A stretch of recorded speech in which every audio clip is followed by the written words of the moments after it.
चलता है। और इस 60वें श्लोक में भगवान बताएंगे कि ये प्रकृति की अधीनता क्यों है।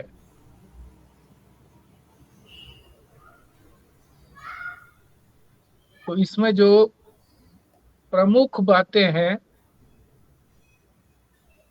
वो एक बार समझ लें कि इसमें श्लोक में क्या क्या बात कही जाएंगी।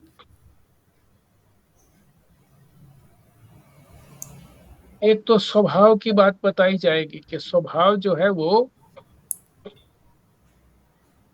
कैसे बनता है, किसी व्यक्ति का स्वभाव या प्रकृति कहो उसको, कैसे बनता है।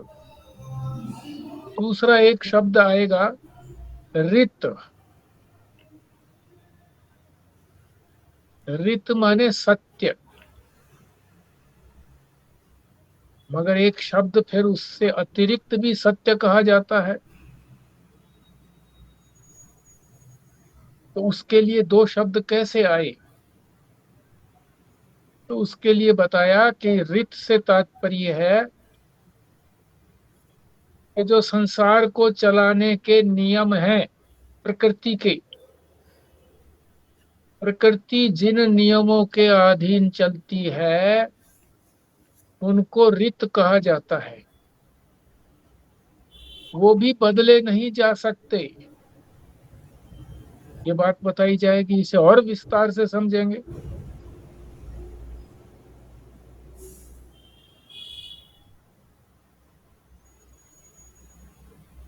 फिर इसी बात को यह भी कहा जाएगा कि किसी का जो धर्म है, जो स्वरूप है, वो कभी बदल नहीं सकता। स्वरूप नहीं बदल सकता, रूप बदल जाते हैं, स्वरूप नहीं बदलता। या उसको स्वरूप को धर्म भी कह सकते हैं।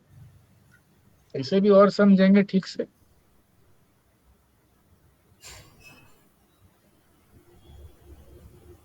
फिर आगे भगवान कहते हैं हेलो किट्टू, अर्जुन को भेज देना। कि जब तक तुम यानी जीव अंतःकरण के साथ है तो वो चाहे अपने आप को स्वतंत्र मानता रहे, पर वो स्वतंत्र नहीं है, क्योंकि वो अंतःकरण की दासता है, अंतःकरण का गुलाम है।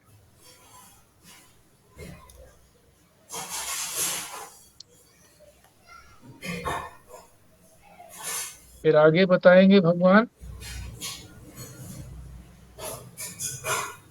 अर्जुन को कह रहे हैं कि तुम्हारे सामने कर्तव्य है लड़ने का,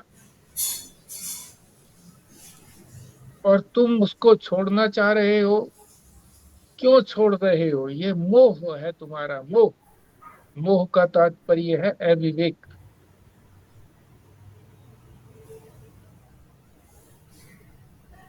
फिर बता रहे हैं कि प्रकृति के अंदर सभी में भिन्नता है, भेद है, हेलो भेज दिया, देखो मैंने स्क्रीन कोई एक दूसरे के समान नहीं है। हाँ मैंने भेज दिया, इसको आप उसको बोल देना कि कुछ पैसे चले गए। पर शास्त्र कहता है पहले देख तो वही बन रहा है ना क्लास में। कि सब अभेद है, कोई भेद नहीं है कहीं भी। हाँ ठीक है, ये दोनों विरोधी बातें हो गई, ओके। इसको भी स्पष्ट करेंगे। फिर अंतिम बात बता रहे हैं भगवान, इसमें बताएंगे इच्छा, तुम्हारी इच्छा जो है कि मैं नहीं लड़ूंगा, ये किसकी इच्छा है? मन की। क्योंकि मन जो है वो तो अपने कर्मों से बंधा हुआ है।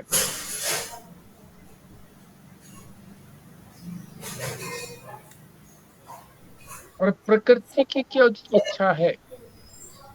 प्रकृति तुम्हारे से क्या कराएगी वो अलग है।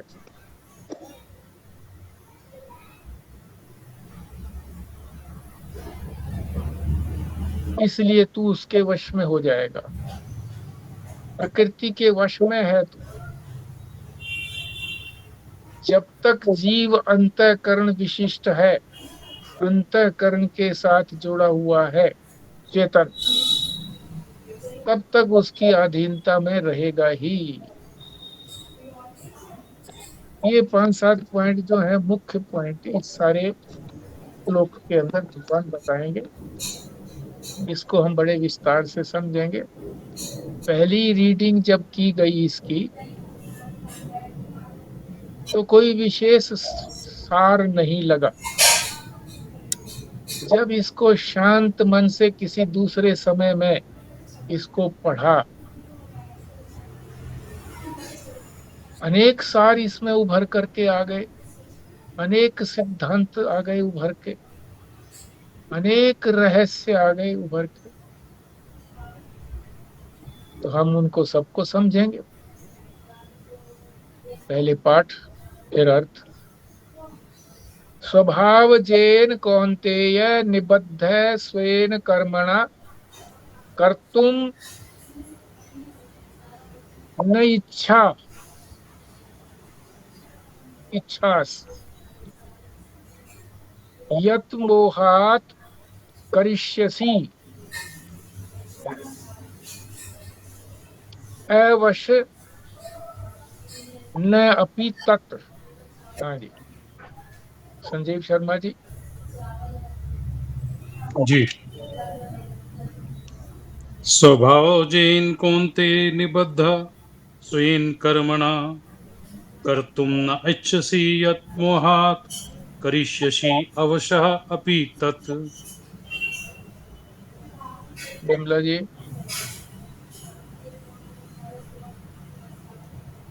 जी। स्वभाव जैन कौन्ते निबद्ध है स्वेन कर्मणा कर्तुं न इच्छसि यत् मोहात् करिष्यसि अब अवशः अपि तत्। भारद्वाज साहब। जी। स्वभावजेन कौन्तेय निबद्धे स्वेन कर्मणा कर्तुम न इच्छसि यत् मोहात् कृष्यमसि अवश्य अपि तत्। स्वस्तिका जी।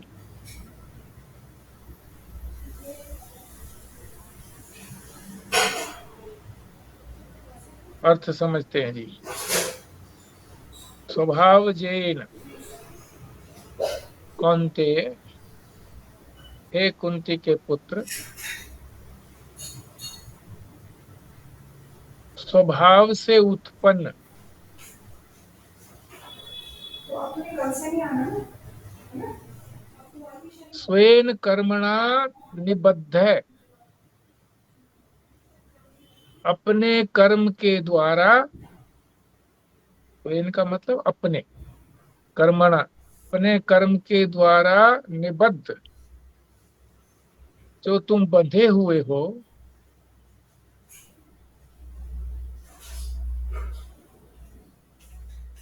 कर्तुम न इच्छसि,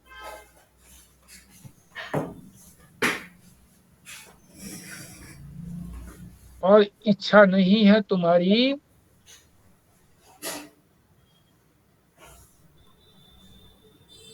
युद्ध करने की, कि मैं युद्ध नहीं करूंगा। क्यों है ये?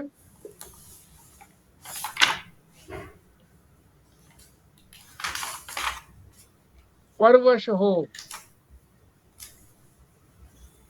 मोह के कारण ऐसा कह रहे हो। प्रकृति जो है तुमको वश में करके करा लेगी, युद्ध करा लेगी। विस्तार से समझते हैं। पहला तो ये समझते हैं कि स्वभाव कैसे बनता है किसी का।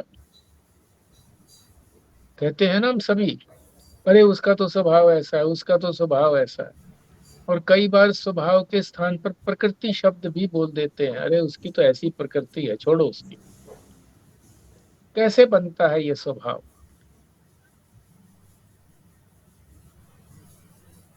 पूर्व जन्मों में और अब तक जो भी कर्म हमने किया है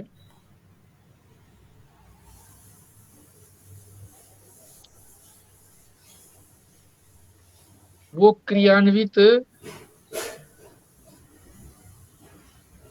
जिससे होगा उसी को स्वभाव कहा जाता है। उसी स्वभाव से ही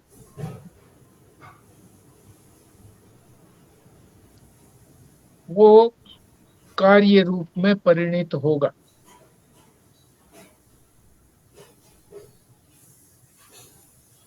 भगवान ने पहले भी कहा था कि सभी लोग अपनी अपनी प्रकृति यानी स्वभाव के अनुसार चलते हैं, और उसके ऊपर ये भी कहा था कि मेरा नियंत्रण नहीं है उस पर भी।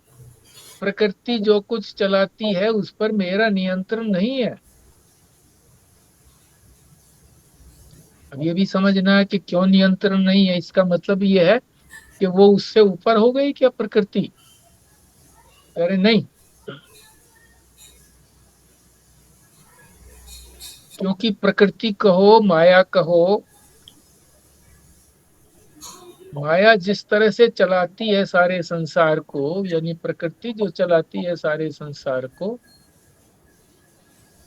वो मेरे बनाए हुए नियमों के अनुसार चलाती है। तो मैं अपने नियमों को भी नहीं बदल सकता। ये भारतवर्ष का संविधान नहीं है कि उसे जब चाहो जब बदल दो। अब ऐसे ठीक लगता है तो अब ऐसे बना दो।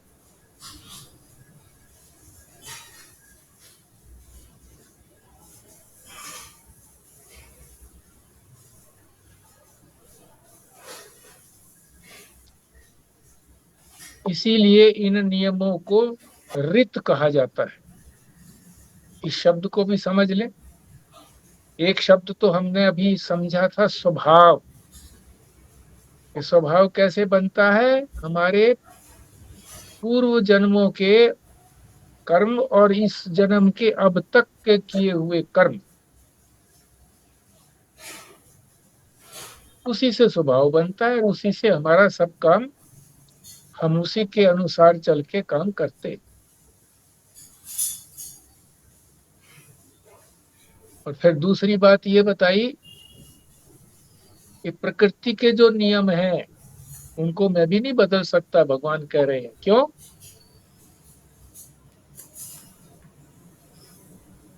भगवान से ऊपर तो प्रकृति है नहीं। प्रकृति यानी माया उसके तो अधीन है परमात्मा के। फिर क्यों कहा?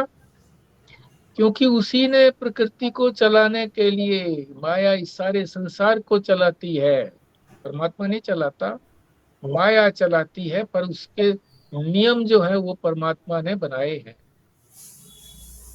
उन्हीं नियमों को रित कहा जाता है। रित माने सत्य। मगर ये कैसा सत्य है? सापेक्षिक सत्य, रिलेटिव ट्रुथ। संसार के परिप्रेक्ष्य में सच्चा है। नियम है ना कि कोई चीज ऊपर से नीचे क्यों गिरती है?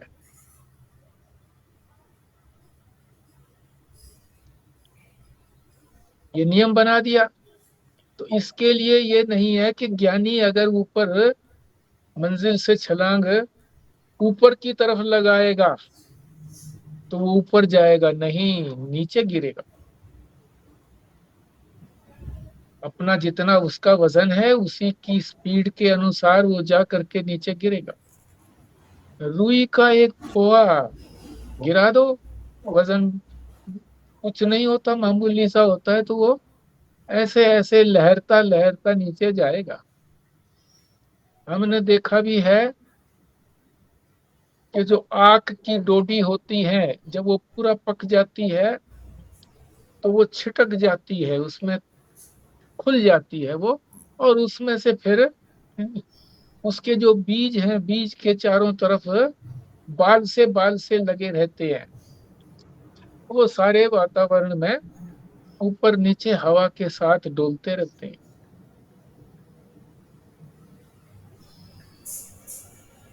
ये बात भी समझ में आ गई। ऋत, संसार के जो भी नियम है, आग गर्म होती है, नियम ही तो है ये। पानी ठंडा होता है, नियम ही तो है। संसार को चलाने के लिए इनको ऋत कहा जाता है, ये भी सत्य है, पर पूर्ण सत्य नहीं है, निरपेक्ष सत्य नहीं है, एब्सोल्यूट ट्रूथ नहीं है। इसी के संदर्भ में बता रहे हैं कि प्रत्येक का धर्म कभी बदलता नहीं है। कोई भी चीज है जो उसका धर्म निश्चित कर दिया परमात्मा ने, नियम बना दिया, वो नहीं बदलता। आग कभी ठंडी नहीं होती है, पानी कभी गर्म नहीं होता है। आप कहोगे जी पानी तो गर्म हो जाए, स्वभाव नहीं है ना उसका। जब तक नीचे अग्नि जलाए रहोगे तो गर्म रहेगा, अग्नि हटा लोगे धीरे धीरे अपने स्वरूप में आ जाएगा। आग को भी रोक देते हैं किसी के कारण, और वो किसी वजह से रुकती है, वो वजह हटा ली जाए तो फिर आग गर्म ही है। जहां भी गर्मी मालूम पड़ेगी समझो वहां आग है।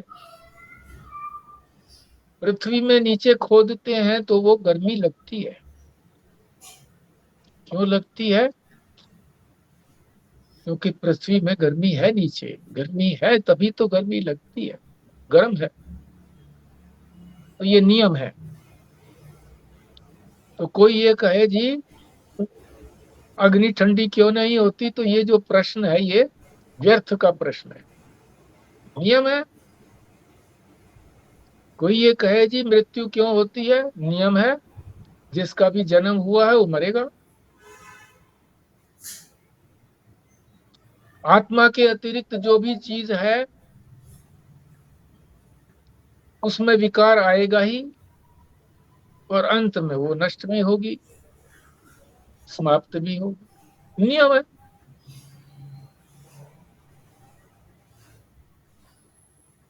आत्मा पे कोई नियम लागू नहीं होता। आगे चलते हैं। एक बात समाप्त हो गई, स्वभाव की बात बताई इसमें, और फिर परमात्मा ने स्वयं कहा कि मेरा भी नियंत्रण नहीं है माया के ऊपर। क्यों? क्योंकि माया को चलाने के लिए जो मैंने नियम बनाए हैं उनको मैं नहीं बदल सकता। फिर तो सारा संसार जो है अस्त व्यस्त हो जाएगा। इसी को रित कहा है।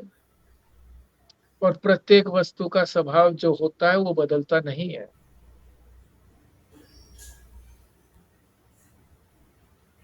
भक्ति सिद्धांत में संत लोग जैसे कहते हैं, कौन सा कीड़ा होता है वो जो पकड़ करके किसी कीड़े को ले आता है और फिर भी करता रहता है, उसके चारों तरफ घूमता है? बोलिए।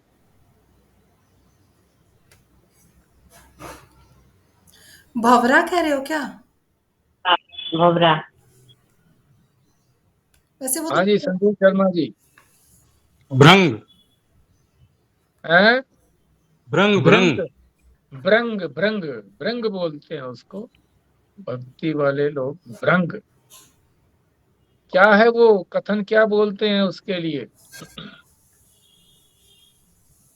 वो कुछ ऐसे है ना, कीट न जाने भृंग को कर दे हाँ, आत्मन। कर ले आप समान। कीट न जाने भृंग को कर ले आप समान। इसीलिए कह रहे हैं कि जीव जो है अपने आप को जानता नहीं है। यदि परमात्मा ने जीव का वर्ण कर लिया या जीव ने परमात्मा का वर्ण कर लिया तो वो वैसा ही हो जाएगा जैसा परमात्मा है। इसी संदर्भ में कोई और चर्चा चल रही थी, बात यही कही गई थी कि स्वरूप जो है अपना कभी बदलता नहीं है कोई भी पदार्थ। महाराज जी से मैंने पूछा था, मैंने कहा जी भक्त तो ऐसा कहते हैं कीट न जाने भृंग को है कर ले आप समान, भी करता है, उसके चारों तरफ आकर के अपने उसमें मिट्टी के घोंसले में डाल देता है और फिर चारों तरफ भी करता रहता है, भृंग बन जाता है वो, किसी भी कीट को ले आता है। तो महाराज जी कहने लगे नहीं, सुनिए इस बात को बड़े ध्यान से, किसी भी कीट को नहीं लेकर के आता, भृंग रूपी कीट के जो स्टेजेस होते हैं, जैसे मच्छर और मक्खी के कई कई स्टेज होते हैं कि पहले अब उसका ये नाम है? प्यूपा वगैरह कुछ इस तरह के नाम आते हैं। अंडा होता है, प्यूपा होता है, कुछ और होता है, ये स्टेजेस हैं। है वही का वही वो, उस स्टेज वाले को वो ले आता है पकड़ के और फिर वो तो पनपेगा ही, क्योंकि वो स्वरूप से तो वो भृंग ही है। भृंग जो है वो भृंग वाले किसी ही स्वरूप, किसी उसकी स्टेज को, ये कौन सी स्टेज पर है, वो किसी भी स्टेज पर है, उसको ले आता है, वो यहाँ पे पनपता है, भृंग बन जाता है। था ही वो भृंग, था ही, बना नहीं, बनाया नहीं गया। इसीलिए कहते हैं कि जीव को ब्रह्म बनाया नहीं जा सकता, जीव तो ब्रह्म ही है। समझ गए आप ठीक से? अज्ञानवश इसने हमको, इसको हमने सारे शरीर इंद्रिय मन बुद्धि चित्त आदि के साथ जोड़ लिया है, तो इसको जीव कहने लगे हैं। जीव का वास्तविक स्वरूप ब्रह्म है, ईश्वर है।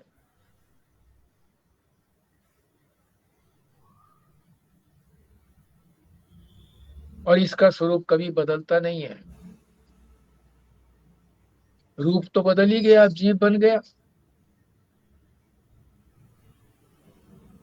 परमात्मा तो कभी पैदा होता नहीं है, पर ये जीव जो है ये तो फिर ब्रह्म हो गया नहीं, ये भी अनादि है, जीव भी अनादि है।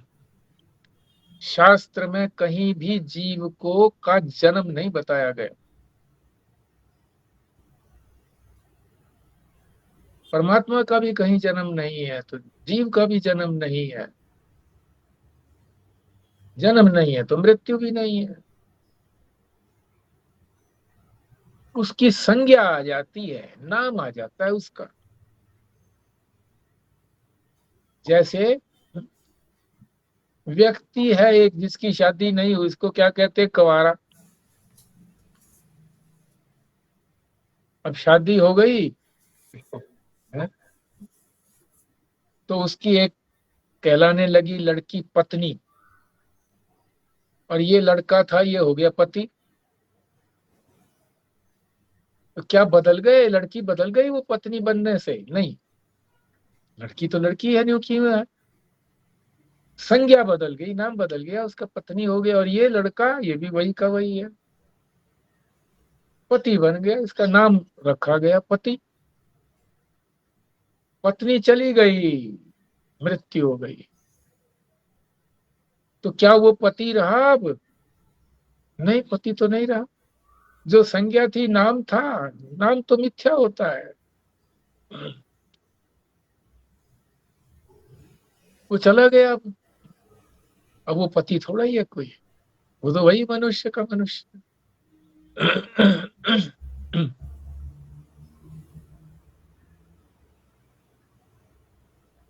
आगे बताते हैं, अर्जुन से कह रहे हैं तेरा स्वभाव।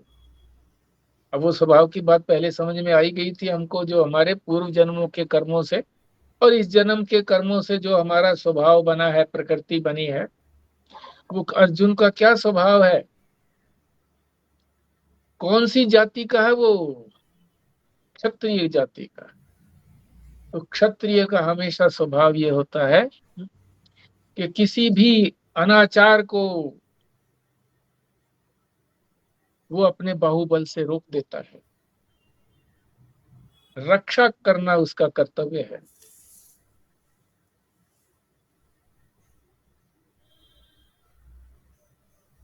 तो वो क्षत्रिय जाति में है। और आश्रम कौन सा है उसका? गृहस्थाश्रम है। अभी पत्नी है तो गृहस्थाश्रम है। तो अपने आप को गृहस्थी भी मान रहा है, क्षत्रिय भी मान रहा है, तो मान रहा है तो उसकी मर्यादा में रहना पड़ेगा।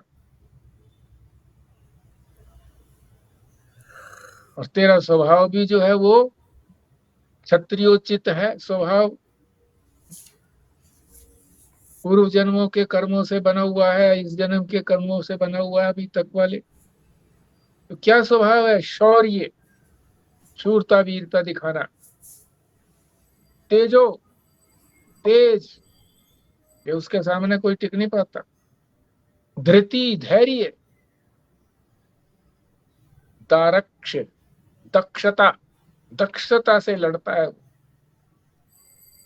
और युद्धे च अपलायनम, युद्ध से भागना नहीं है, ये तुम्हारा स्वभाव है।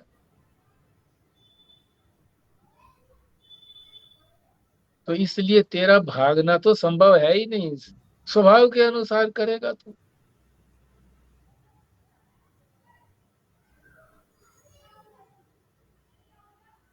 इसी प्रकार से परमेश्वर भी अपनी माया के नियमों से इधर उधर नहीं हो सकता।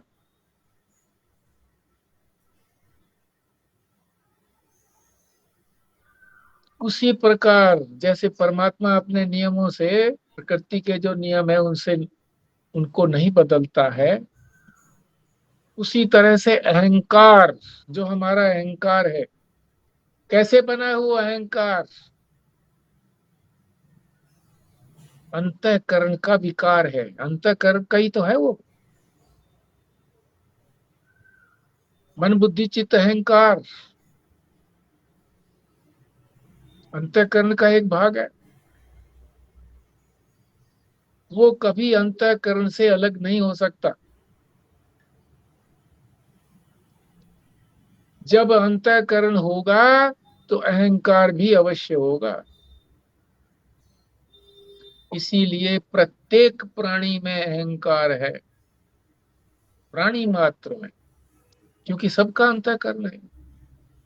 अंतःकरण होगा तो अहंकार होगा। अब परमात्मा में बताइए, परमात्मा में भी अहंकार होना चाहिए। बोलिए।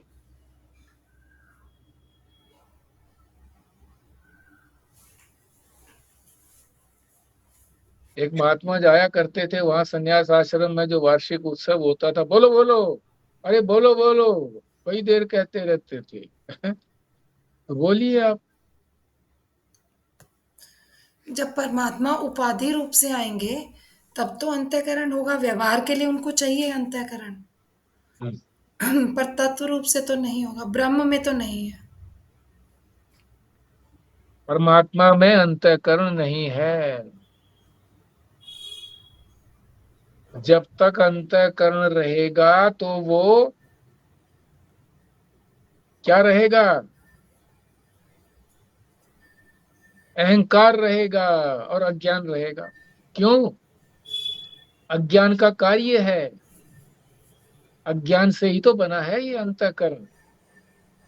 अज्ञान कहो, अविद्या कहो, माया कहो, माया से ही तो पंचभूत बने, और सूक्ष्म पंच महाभूतों से ही तो अंतःकरण बना है। ये जो राम जी और कृष्ण जी आए थे, इनमें अंतःकरण नहीं था? स्वरूप में अंतःकरण नहीं था। स्वरूप में तो किसी के में भी अंतःकरण नहीं है। हाँ, पर सभी लोग जानते नहीं है ना इस बात को। हम भी कहाँ जानते हैं कि हमारा स्वरूप जो है वो,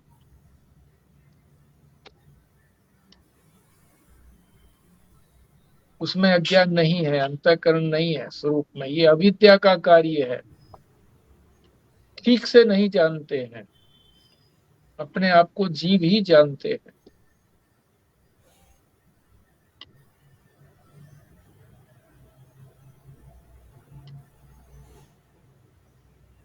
तो कह रहे हैं जब तक अंतःकरण सहित रहेंगे हम, चाहे अर्जुन को कहो चाहे हमको कहो, सबको, तो हमारी जो स्वतंत्रता है, जिसको हम स्वतंत्र कह रहे हैं कि हम तो स्वतंत्र हैं जी, हम अपने आप निर्णय करेंगे, शास्त्र कौन होता है निर्णय करने वाला, हमें अपना भला बुरा सब पता है, ऐसे बोलते हैं अधिकतर लोग, सारे ही लोग बोलते हैं हमें अपना भला बुरा सबको पता लगे। जिसने शास्त्र नहीं सुना है वो तो बोलते ही हैं, शास्त्र सुना है उनको भी पूरा अभी विश्वास नहीं है, वो भी कहते हैं हम तो करने वाले हैं, पर हम स्वतंत्र हैं करने के लिए, है? और कहते भी है, भगवान ने भी कहा कि तू करने में स्वतंत्र है? पर ये जो स्वतंत्रता है ये अंतःकरण की दास्ता है, अंतःकरण से बंधे हुए हैं, और अपने आप को हम स्वतंत्र जानते हैं कि हम तो स्वतंत्र हैं, जो निर्णय करेंगे हमने, वो अपने मन से निर्णय कर रहे हैं हम।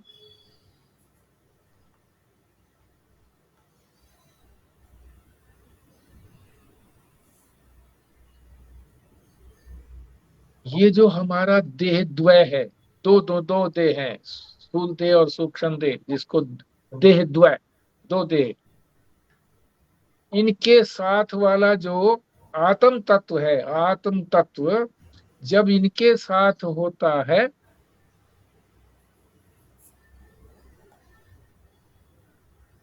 तो वो भी अंतःकरण के अतिरिक्त उसका भी कोई दूसरा नियामक नहीं होता, अंतःकरण ही उसको नियमित रखता है, अपने नियम में चलाता है अंतःकरण। आत्म तत्व जो इसके साथ है, दोनों देहों के साथ है, दोनों देहों को मैं मानने वाला है, वो अंतःकरण हम ही तो है, जीव ही तो है।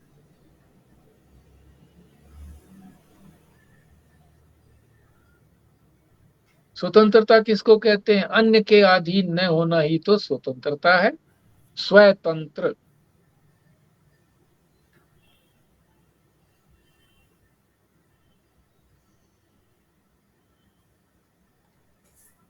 पर हम आत्मा से तो ये अन्य है, हमारे दोनों शरीर तो हम इन्हीं के तो अधीन है, सूक्ष्म शरीर के अधीन है, अंतःकरण के अधीन है, और अंतःकरण जो है वो अविद्या का कार्य है।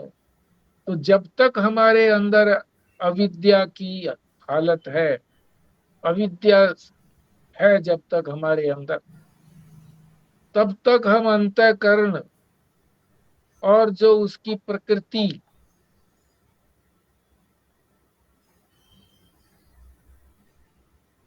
उसकी प्रकृति में हम हैं, वही हमारा स्वरूप है। जब तक हम हैं तो उसी को अपना स्वरूप माने हुए हैं, वास्तविक स्वरूप नहीं है, वो माने हुए हैं।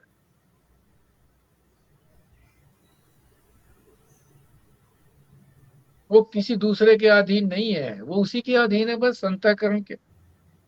इसीलिए कहा है स्वेन कर्मणा, इस श्लोक में आया ना, स्वेन कर्मणा, अपने कर्मों से बंधा हुआ हूं मैं, बद्ध निबद्ध है। अंतःकरण विशिष्ट चेतन, पहले जो शब्द कहा था ना, बस देह द्वय वाला आत्म तत्व, अब ये कहा है अंतःकरण विशिष्ट चेतन, ऐसा चेतन जिसमें अंतःकरण विशिष्ट विशिष्ट रूप से है, अंतःकरण भी साथ है, अंतःकरण विशिष्ट चेतन, चेतन तो है और उसमें अंतःकरण है, ये भी अनादि है। अंतःकरण विशिष्ट चेतन अनादि है। कोई शुरुआत नहीं है इसका, कोई कारण नहीं है, कोई जन्म नहीं है इसका। अंतःकरण विशिष्ट चेतन कौन है? जीव ही तो है, हम ही तो हैं अंतःकरण। जब तक हम अंतःकरण के साथ जुड़े हुए हैं, चाहे ये कहो अहंकार के साथ जुड़े हुए हैं, चाहे ये कहो कि हम दोनों शरीरों के साथ जुड़े हुए हैं,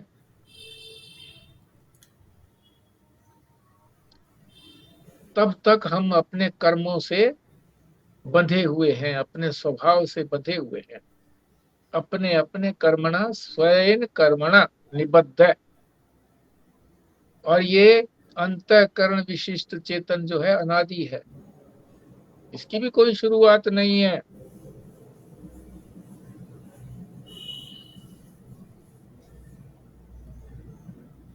अब चेतन की तो शुरुआत है नहीं, पर ये अंतःकरण विशिष्ट चेतन है, इसकी भी शुरुआत नहीं है। कैसे नहीं है? ये भी प्रवाह रूप से चल रहा है। कैसे? इस बात को और समझ लो, ये बात और समझाने की है।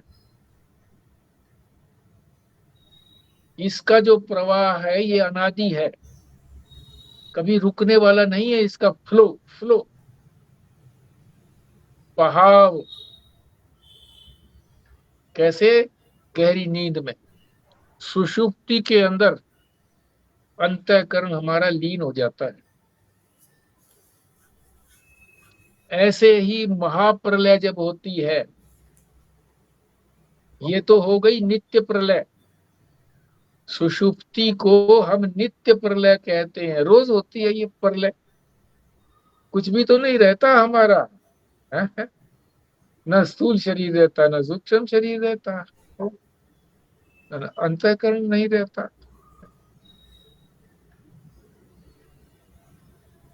और चेतन जुड़ा हुआ है नहीं, है?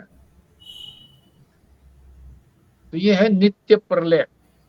एक होती है महाप्रलय, जब सारा ही संसार, सारे ही देवी देवता, सब कुछ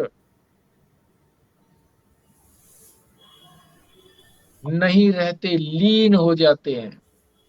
लीन होना और नष्ट होने में अंतर है।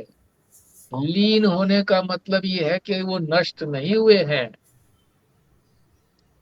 जैसे गहरी नींद में हमारा जो अंतःकरण है वो लीन हुआ है, स्थूल शरीर लीन हुआ है, इंद्रियां आदि मन आदि सब ये लीन हुए, फिर खड़े हो जाते हैं।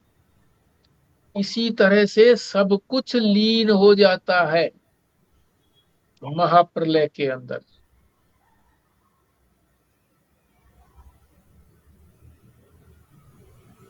और फिर जब सृष्टि होती है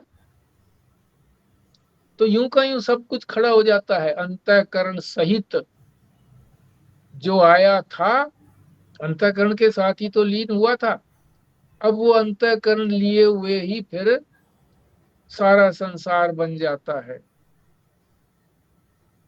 और जो अंतःकरण का स्वभाव, वो भी स्वभाव लेकर के आ जाता है।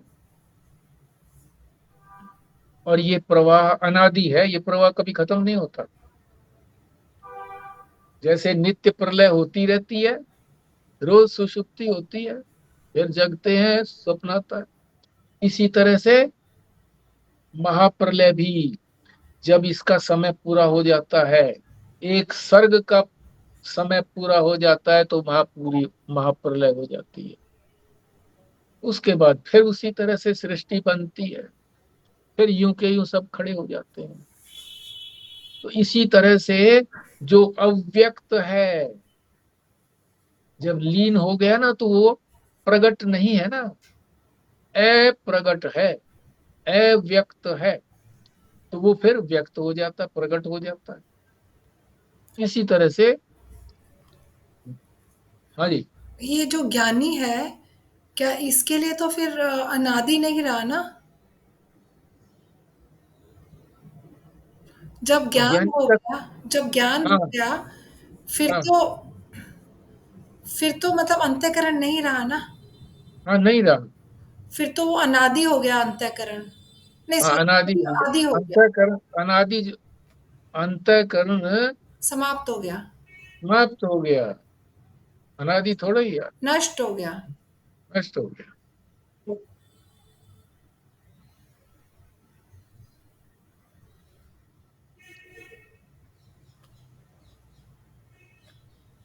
तो व्यक्त से अव्यक्त से व्यक्त होता रहता है, ये होता रहता है।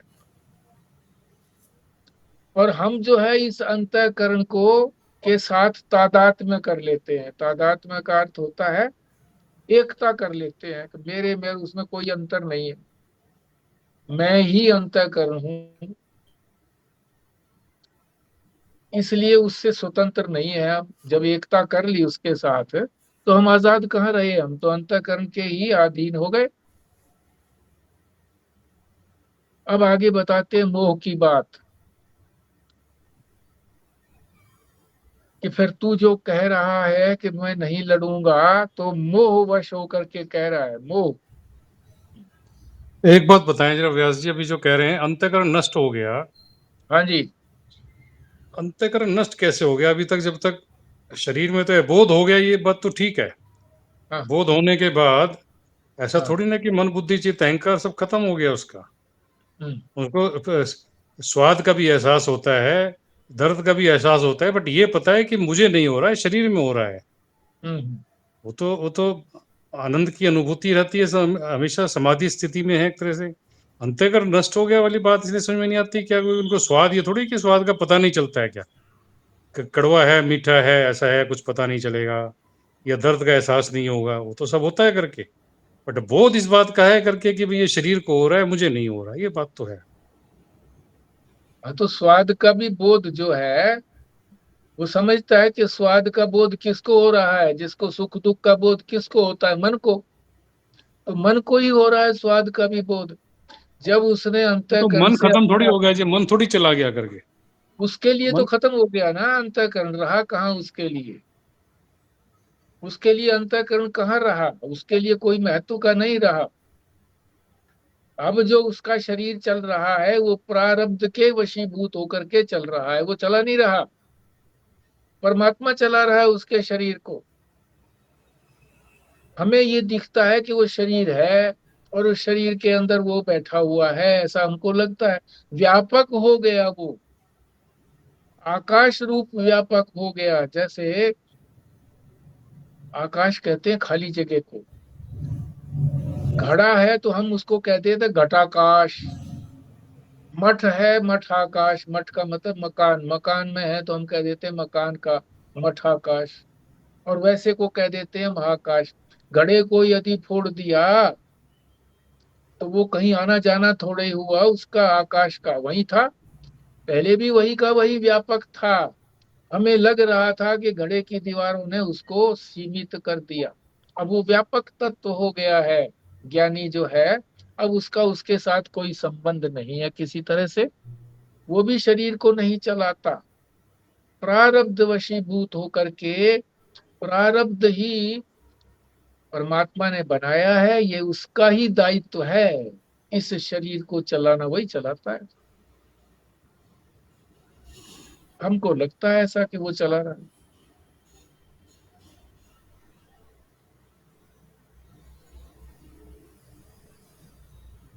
नष्ट तो अगर कहें आप, कोई भी चीज नष्ट नहीं होती है,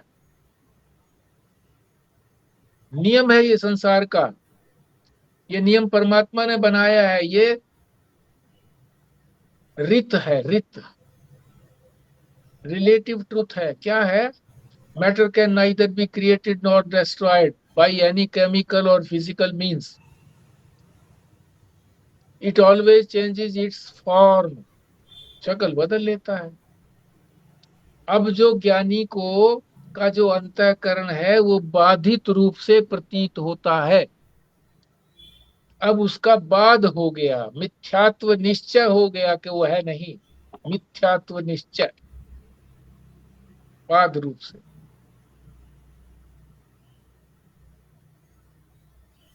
ठीक है जी।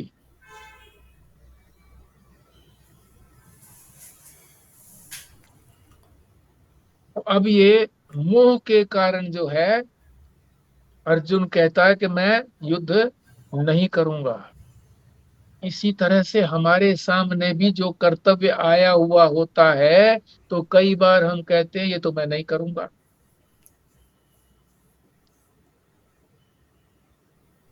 जब तक हमारा शरीर है, देखो जी भक्ति में तो मेरा मन लगता नहीं है जी। शरीर को जब तक मैं माना हुआ है तो भक्ति करनी पड़ेगी, जबरदस्ती करनी पड़े करे करना चाहिए। जब इसको तुम मैं मान रहे हो तो परमात्मा के शरीर को क्यों नहीं मैं मानते? जब ये जानते हो कि ये शरीर भी नष्ट होने वाला है?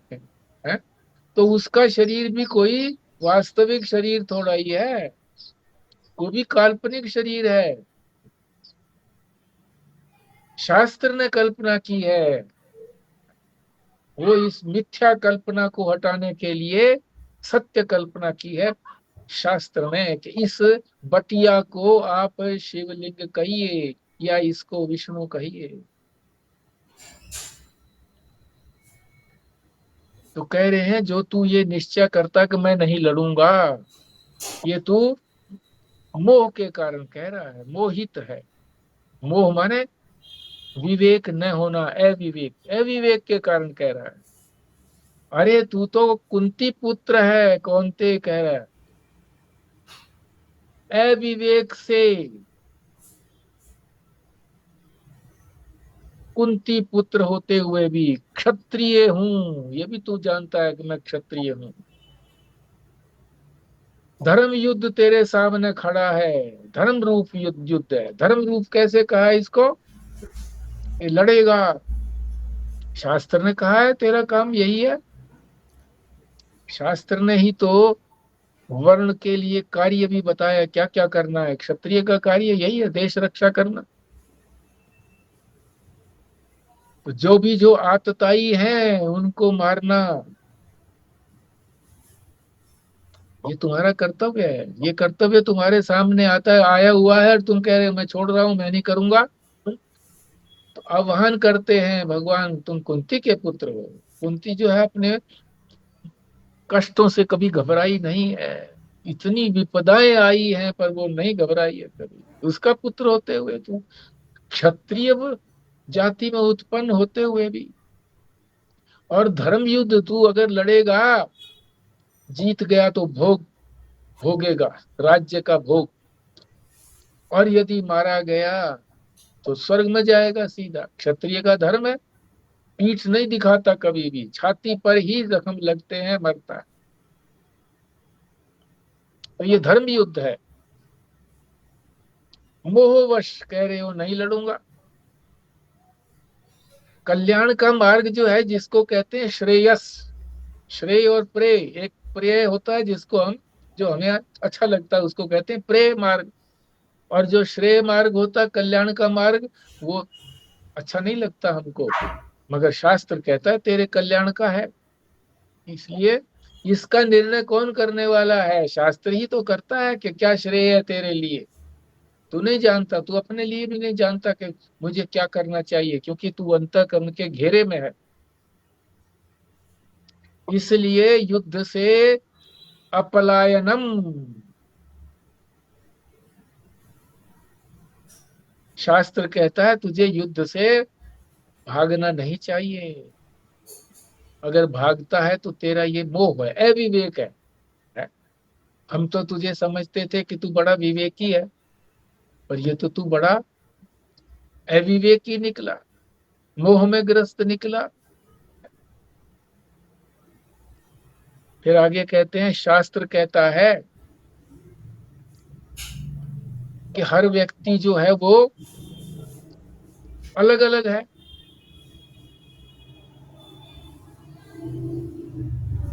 अपने अपने जन्म के अनुसार। विज्ञान भी मानता है कि भाई हाँ, जीन्स होते हैं सबके अंदर अलग अलग।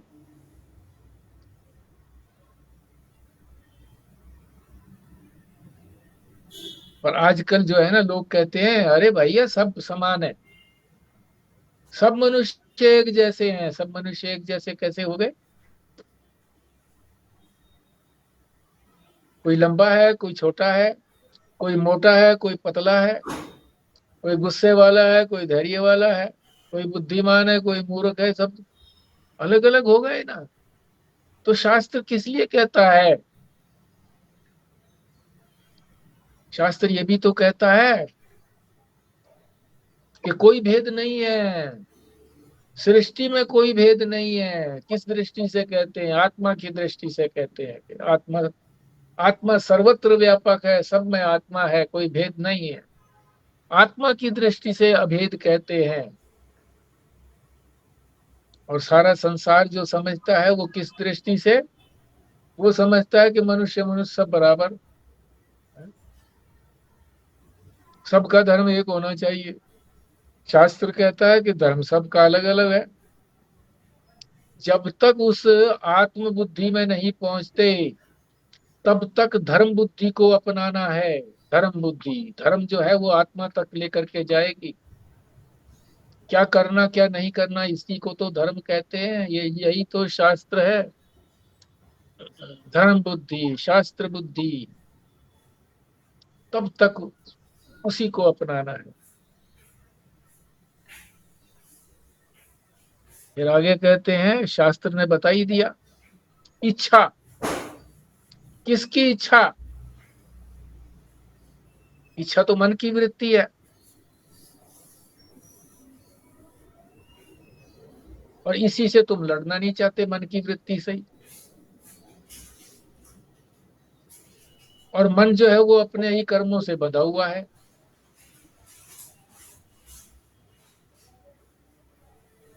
जब दूसरी वृत्ति आएगी ना, अब तो तू मन की चला रहा है अपनी, फिर दूसरी वृत्ति आएगी किसकी? प्रकृति की। प्रकृति बलवान है।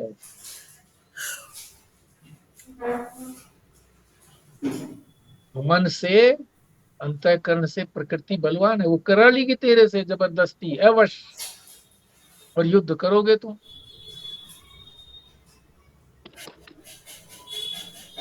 क्योंकि अपने प्रकृति से तुम बंधे हुए हो। डबल बंधन है तुम्हारा, प्रकृति से भी बंधे हुए और मन से भी बंधे हुए हो। ये हमेशा बात याद रखनी है कि प्रकृति तो जबरदस्ती करा लेगी। जो कर्मों से स्वभाव बना है वो जबरदस्ती करा लेगा। इसीलिए साधना कही गई है। साधना, साध लेना किसी चीज को, सधा हुआ। जैसे कहते हैं ना, ये घोड़े तो सधे हुए घोड़े हैं। घुड़दौड़ के जो घोड़े हैं सधे हुए होते हैं। रथ में चलने वाले घोड़े सधे हुए होते हैं। पहले साधना पड़ता है, उनको संस्कारित करना पड़ता है। तो साधना किसको कहते हैं? मन की इच्छा को छोड़ना और शास्त्र की इच्छा के अनुसार चलना, यही तो साधना है। मन के अनुसार जो कुछ आए, देखो शास्त्र ऐसा कहता है क्या? शास्त्र कहता है तो शास्त्र की बात को मानो, चाहे वो मन की बात हो। इसीलिए कई बार मन की बात सफल हो जाती है, कई बार असफल होती है। क्यों?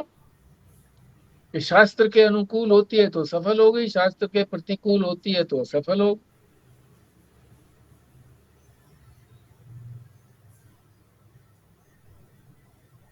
तो इसलिए तू अंतःकरण विशिष्ट चेतन है। जब तक तू अंतःकरण विशिष्ट चेतन है तो इस अंतःकरण के अधीन रहेगा और इस प्रकार प्रकृति के भी अधीन रहेगा।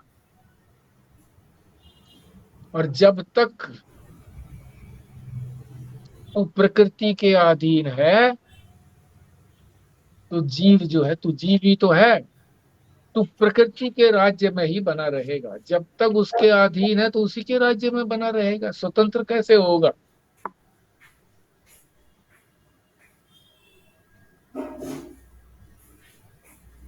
जिसके राज्य में है उसके अनुसार ही चलना पड़ेगा ना। कोई शरण लेता है बाहरी देश का, हमारे देश में आकर के, तो हमारे देश के नियमों के अनुसार चलना पड़ेगा ना उसको।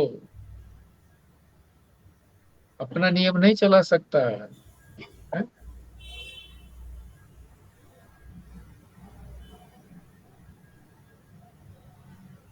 तो जब तक इस प्रकृति के राज्य में है, प्रकृति के अधीन है, तो इसके ही राज्य में बना रहेगा, नहीं जा सकेगा। तो साधना क्या करनी है कि मन को, अपने मन को शिक्षित करना है, संस्कारित करना है, और वो होगा परमात्मा के राज्य में जाकर के, परमात्मा की आज्ञा का पालन करके। परमात्मा की आज्ञा का पालन करोगे तो परमात्मा तो सुप्रीम है, प्रकृति से, माया से सुप्रीम है, वो अपने राज्य में ले जाएगा और हमें मुक्त करेगा। अभी हम इसके बंधन में, हम सोचते हैं हम तो स्वतंत्र हैं, जो कुछ करते हैं हम अपने मन से करते हैं। तो मन से करना स्वतंत्रता नहीं है, ये मन की दास्ता है, अंतःकरण की दास्ता है, प्रकृति की दास्ता है। ठीक है जी। हाँ जी।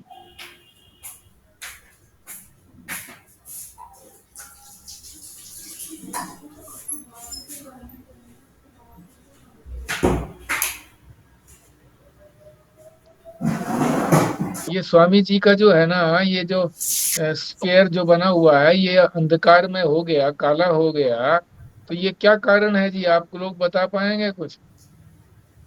उनको इतना ज्ञान नहीं है इनका मोबाइल वगैरह का।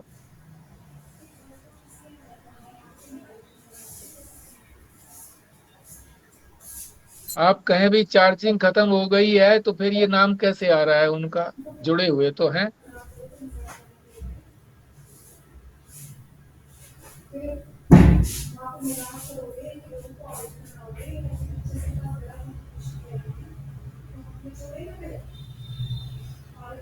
तो वो लाइट वाला पोर्शन लगता है कि वो जो लाइट हम कर देते हैं ना कि भाई ये प्रकाश रूप, ज्यादा प्रकाश हो जाए स्क्रीन के अंदर, और स्क्रीन के अंदर कुछ भी प्रकाश ना रहे, तो वो होगी क्या इसमें स्थिति?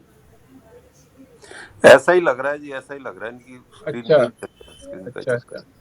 ब्राइटनेस चली गई इनकी, ब्राइटनेस में।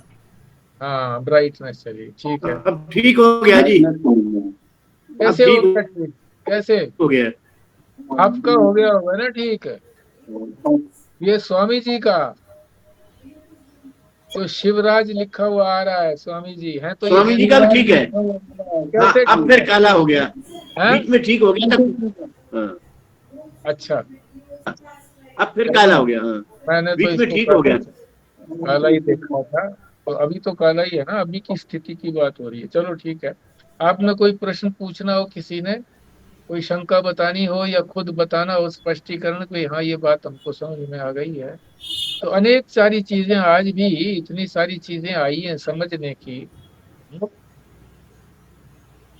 प्रथम दृष्टिया है, शुरू में जो था ना, वो ऐसा लगा कि इसमें कुछ है नहीं, पर जब फिर दोबारा से जब इसको पढ़ा, ध्यान से पढ़ा, तो इसमें अनेक ऐसे रहस्य आ गए जो खोल करके बताए गए हैं, तो आपने ग्रहण भी किए होंगे।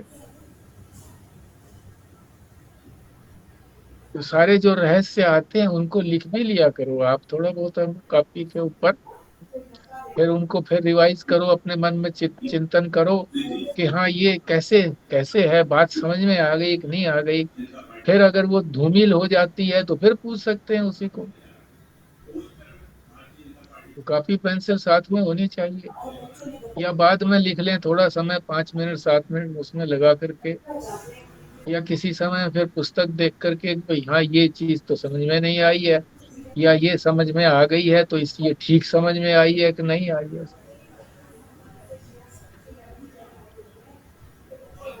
जितना पुरुषार्थ इधर लगाएंगे, जितना समय इधर लगाएंगे, उतनी उपलब्धि होगी। एक तो उपलब्धि आपने कर ली है कि भाई आप सतत जो है जुड़े हुए हैं, तो उपयोगिता तो लगती है आपको भी, हाँ ठीक है, हमको एक प्लेटफार्म ऐसा मिला हुआ है, चाहे और दूसरे प्लेटफार्म का भी आप प्रयोग करते हो, ना भी करते हो समय के अभाव के कारण, मगर यहाँ तो जुड़े ही रहते हैं, प्राय जुड़े ही रहते हैं, अधिकतर जुड़े ही रहते हैं। किसी कार्यवशात नहीं जुड़ते हैं, वो बात अलग है।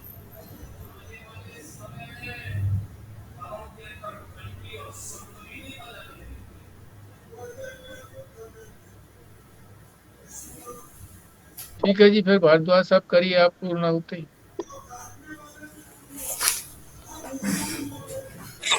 ओम पूर्णमद पूर्णमिदं पूर्णात् पूर्णमुदच्यते पूर्णस्य पूर्णमादाय पूर्णमेवावशिष्यते।